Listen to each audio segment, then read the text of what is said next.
Hello everyone and welcome back to my YouTube channel with another useful and informative video. So guys, in this video I'm going to show you how to check your Apple gift card balance. So guys, if you want to check your Apple gift card balance, here I will show you how can you do this. So guys, for that you have to simply watch this video till the end.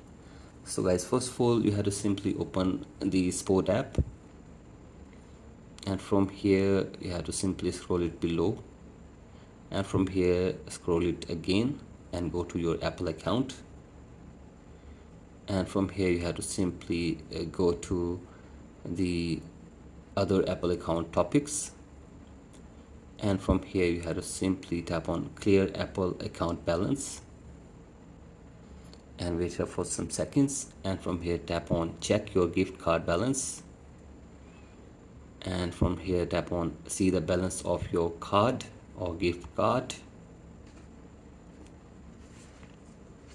and from here you have to simply enter gift card pin here. So I simply enter the pin and tap on check balance, and after this you will be able to check your Apple gift card balance from here. So guys, simply enter gift card pin and tap on check balance, and then you will be able to check your Apple gift card balance very easily on this screen.